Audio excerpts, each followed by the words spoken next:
getting to the point where I'm no fun anymore. I am sorry.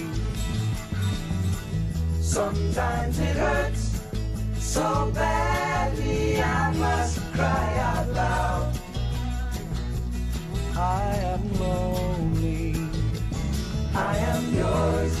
You are mine. You are what you are. You make it hard. Remember what we've said and done and felt about each other. Babe, have mercy. Don't let the past remind us of what we are not now. I am not grieving. I am yours. You are mine. You are what you are.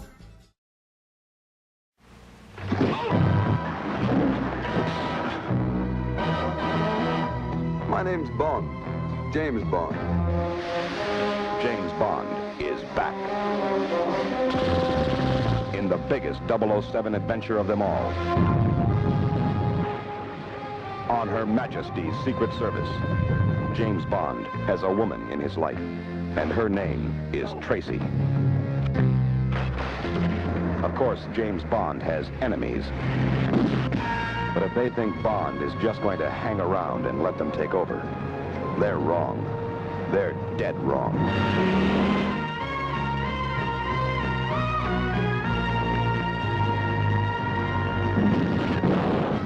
James Bond, 007, on Her Majesty's Secret Service, rated M. You know, among other things, a kid needs a lot of iron to come out right. When he's 3, he needs as much as a fully grown man. At 6, 20% more. Now, if you're not sure he's getting enough iron from the food he eats, you can always give him one of these Chox Plus iron tablets every day. They're cherry flavored. And by the time he's 12, you'll find you've built yourself a pretty good kid. You're not coming home for dinner? Okay. Billy, put down those matches. Nervine is a simple, mild relaxer for simple nervous tension. It won't put you in another world. It'll just make it easier for you to function in this one.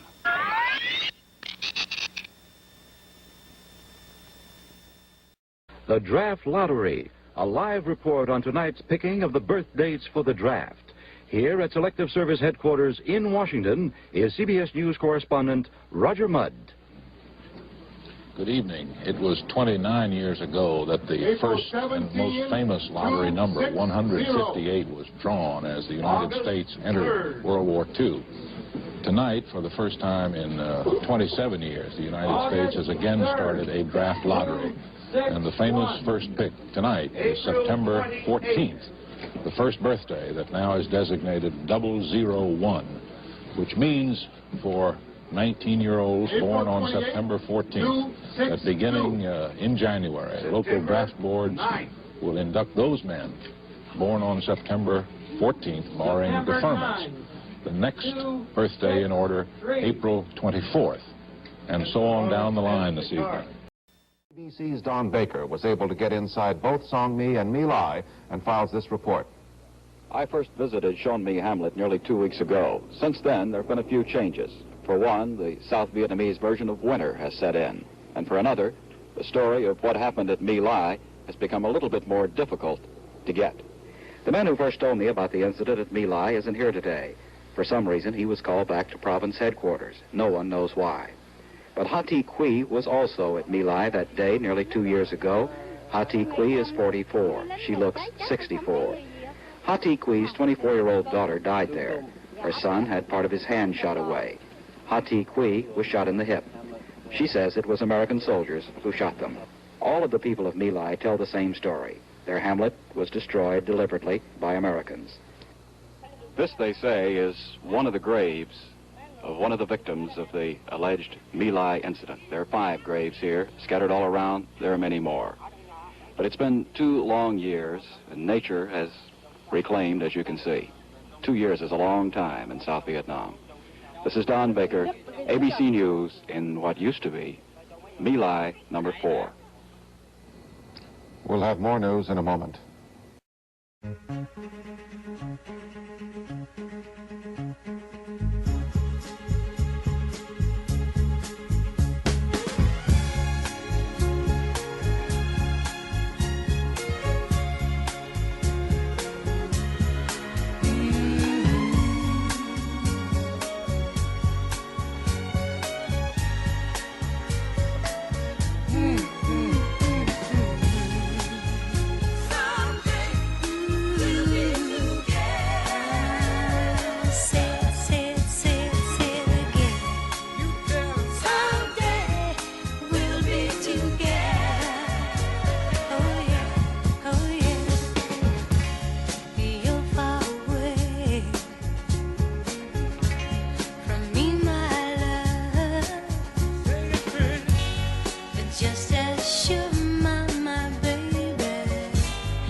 The whole world goes hilariously wild, chasing a socket-shock human computer wearing tennis shoes. He's an intellectual freak. And the laughs are on the establishment. Walt Disney Productions presents the Computer Wore Tennis Shoes. The fun begins as everyone tries to use Dexter and his brain. Joe Flynn wants more books. It is tough to be the dean of a college today. It's tough. Cesar Romero wants more bookies. We gotta put that kid on ice. And Kurt Russell just gets booked. Now the young generation gets into gear, so look out. This laugh-programmed computer game beats the establishment every time. Walt Disney Productions, The Computer Wore Tennis Shoes. It's for everyone. Once upon a time, there was this handsome, virile young man Heaven knows you're virile. who fell in love and married this beautiful girl. And then he married another beautiful girl. Every time I come home, they expect me to behave like a lover returning home from the wars. I need the peace and security of one kitchen, of one bedroom, of one girdle hanging on the bathroom door.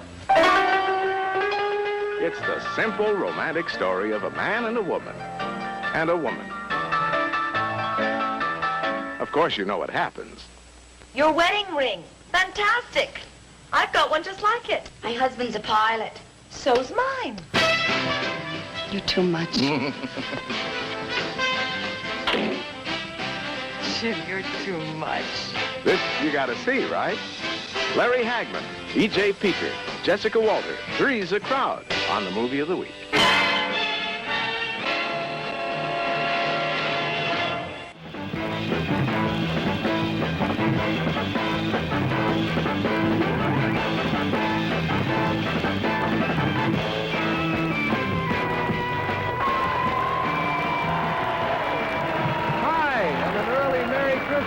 We're delighted to have you here. Welcome to American Bandstand. We're 5 days before the day we wish you a Merry Christmas with lots of friends and neighbors stopping by. To open the show, Mr. Tommy Boyce, Mr. Bobby Hart.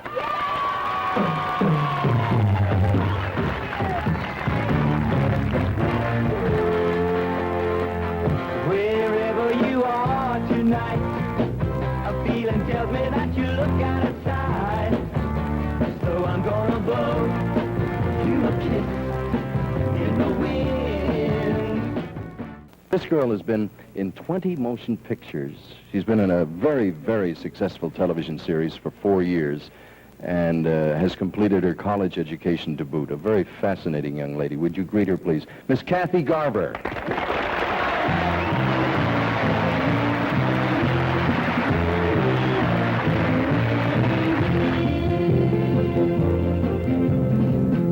In the very midst of nowhere, Santa signaled, whoa. He'd spied a tiny reindeer struggling in the snow. As Santa raced to help him,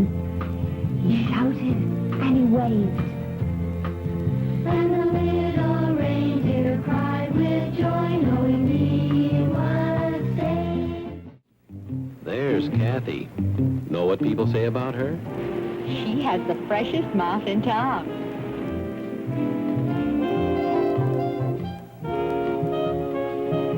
Hi.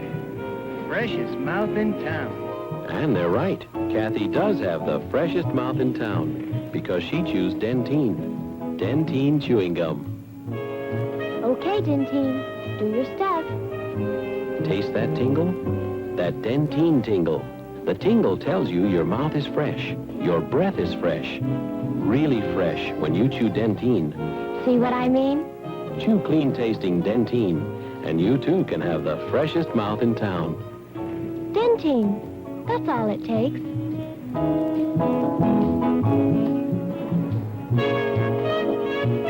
Dentyne Regular, Spearmint, and refreshing new Peppermint.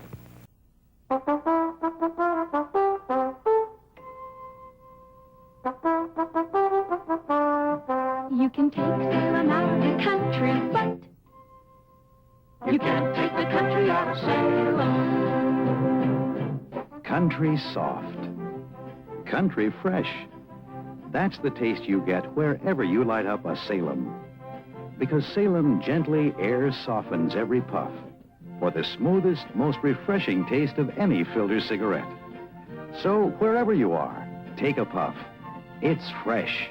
It's springtime. You can take Salem out of the country, but you can't take the country out of Salem. Try Salem, America's largest selling menthol cigarette. You can take Salem out of the country, but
phenomenally successful stage triumph of all time is 100 times more exciting on the screen.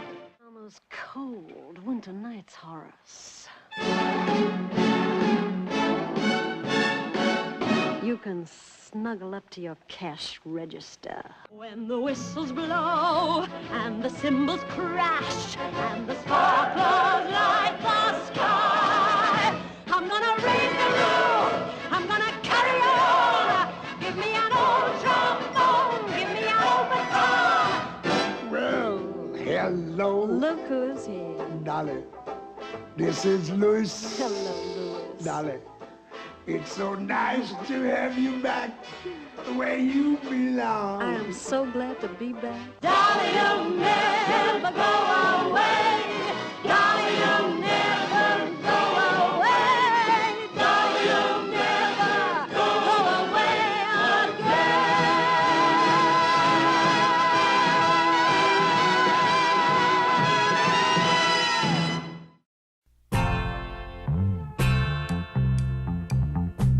See, I've got a perfect setup. Why spoil it by getting married? I am no sex goddess, but I haven't spent my life in a tree. Miss Dickinson, you could do me a great service. You see, I'm desperately in need of a wife.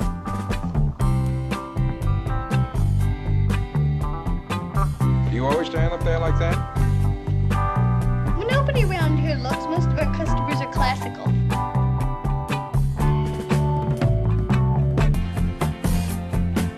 Dirty married bachelor.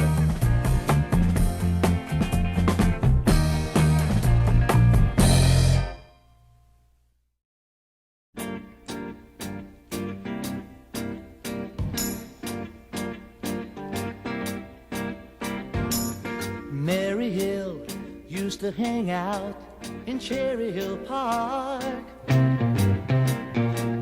The game she played lasted all day to way after dark. All the girls, they criticized her, but all the guys just idolized her. 'Cause Mary Hill was such a thrill after dark in Cherry Hill Park. Mary Hill loved to ride on the merry-go-round. All the guys got eager eyes watching Mary go round. In the daytime, Mary Hill was a teaser. Come the night, she was such a pleaser. Oh, Mary Hill was such a thrill after dark in Cherry Hill Park. The years of the 60s, which end in a few hours, have a bad reputation that is not entirely justified. Some things got worse, obviously, like dope addiction and consequent crime, but most essentials got better. Food is more and better, even in Asia, where formerly famine nations are now self-sufficient. It's easier, not harder, to get a job. Race discrimination is less, not greater. The really big thing that changed in the 60s is our own outlook. Pollution and poverty have always been with us. We just became aware of them and insistent that something be done. The consumer has always been hoodwinked by powerful producers. We just decided we won't stand for it. We began to rebel. TV and other news coverage is better, not worse. We simply developed more demanding standards. The Vietnam War is hell, but all wars are. We just grew a different threshold of the amount of hell we will take without shouting. President Eisenhower used to say that there can be no progress until the hearts and minds of people change. Well, that's what's happened in the 60s. They changed with a vengeance. Mediocre government, lazy administration, the negligent rich have always been with us. The change is we won't stand for what we once accepted as normal. I don't believe this is contrived optimism. I believe it's factual, that the sour 60s will, in time's fullness, be seen to have been an era of rare creativity. Standards were set higher than they've ever been before, and a resolve that those standards be met was born that is much meaner than any resolve we've had before. Frank? Thank you, Howard. That's the way it is, December 31st, 1969. Good night, Walter. Good night, Chet. Good night, David. And Happy New Year, everybody.